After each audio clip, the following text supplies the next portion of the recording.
इसलिए समझो कि कर्मों से बना हुआ प्राणी कर्मों का संचय किया करता है। जबकि ऐसा है तब आत्मोपकारी बनने का उपदेश आचार्य देते हैं। कर्म कर्मों को अट्रैक्ट करता है और जीव जीव के कल्याण के लिए विचार करता है। तो इसलिए आचार्य जीव को उपदेश देते हैं कि जितना हो सके कर्मों से बचें। कैसे बचें कर्मों से? श्लोक नंबर 32। परोपकृतिमुत्सृज्य सोपकारपरो भव उपकुर्वन् परस्याज्ञो दृश्यमानस्य लोकवत्। परोपकृति मुत्सृज्य सोपकार परो भव उपकुर्वन् परस्याज्ञो दृश्यमानस्य लोकवत्। परोपकृतिम, पर के उपकार करने को, उत्सृज्य त्याग करके, छोड़ करके। ध्यान से, शब्द बहुत महत्वपूर्ण है। भगवान पूज्यपाद देव की आध्यात्मिक तेषणा चल रही है।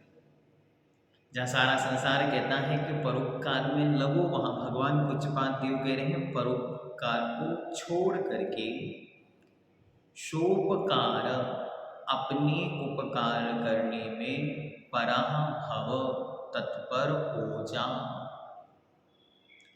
दृश्यमानस्य, दिखाई देने वाले, लोकवत, इस जगत की तरह, अज्ञः, अज्ञानी जीव, परस्य, दूसरे का, उपकुर्वन्, उपकार करता हुआ पाया जाता है। इस संसार में अज्ञानी है जो पर का उपकार करने में लगा हुआ है। अब इस उपदेश में रहस्य क्या है, ये जानना बहुत महत्वपूर्ण है। यदि हम उसे नहीं जानेंगे तो हमें ऐसा लगेगा कि जैसे पूज्यपाद देव का ये उपदेश शायद हमारे लिए नहीं है। लेकिन भगवान जब हमारे आत्मकल्याण के लिए 31 उपदेश पूर्व में दे चुके हैं, तो 32वां उपदेश भी हमारे आत्महित के लिए ही है। और वे कहते हैं कि हे बुद्धिशाली सुन, क्या आज तक इस संसार में जो जो हमने किया वो सब परोपकार ही तो है। परोपकार था दूसरे के लिए किया गया कार्य। सुबह से लेकर शाम तक 24 घंटे जो कुछ भी हमारी कृति, कार्य, कर्म चल रहा है वो किसके लिए है?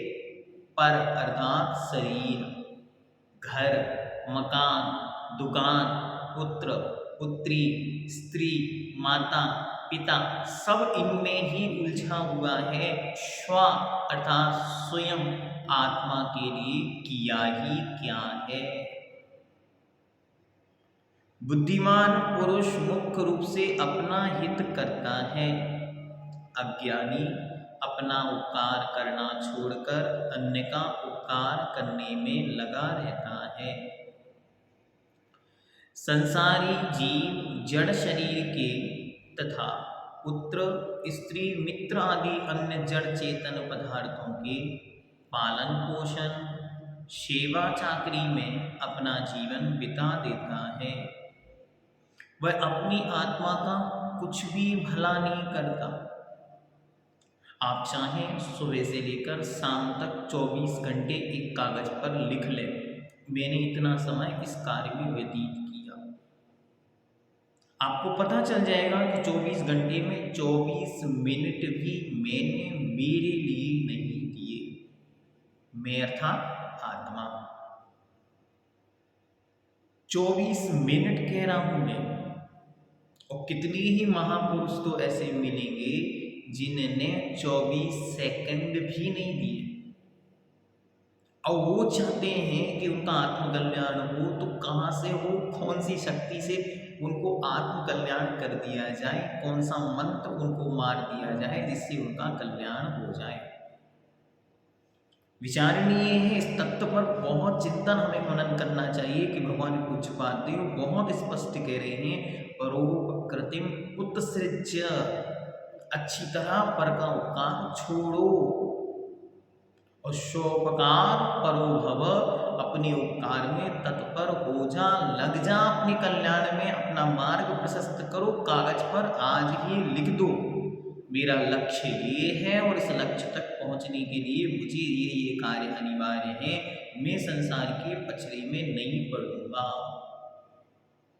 मैं संसार की बातों में आज तक उलझा रहा, इसलिए मेरा संसार बढ़ता रहा। इसी कारण यह जन्म मरण के चक्कर में पड़ा हुआ दुख भोगता रहता है। सारे संसारी जीव इसी तरह अपना अपकार, अकल्याण, अहित कर रहे हैं।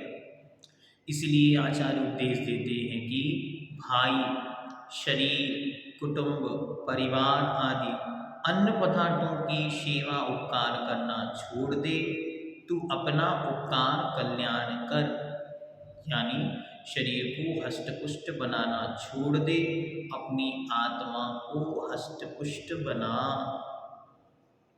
विचार करो, शरीर का यदि 1 किलो वजन कम होता है तो सबको दिखाई पड़ता है, लेकिन आत्मा के प्रदेशों में क्या चल रहा है इस पर हमने आज तक विचार नहीं किया।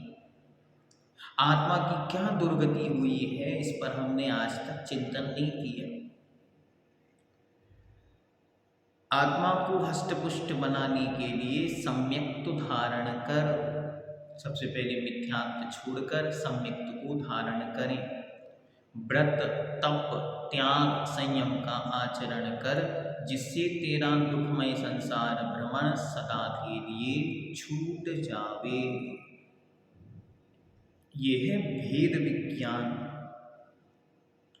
आज तक मैंने जो किया इस देह के लिए और देह आश्रित संबंधों के लिए किया।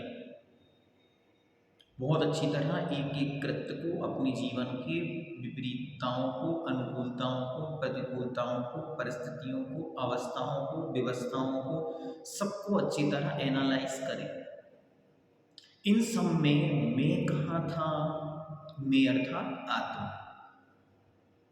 अगर मैं इनमें कहीं नहीं हूँ तो ये सब कार्य परोपकार है, अर्थात इनसे मेरा कोई भी हित नहीं सदा। अब क्या करना? अब इसको अच्छी तरह विचार कर लो। भैया, ये मैंने बहुत बड़ी गड़बड़ कर दी, मैंने इतना समय अपने सिवा अन्य में व्यतीत कर दिया, अब मैं एक समय खोटा नहीं करूँगा। दिन नहीं कह रहा है, समय, मैं एक समय खोटा नहीं करूँगा, अब मैं अपने उपकार में लगता हूँ।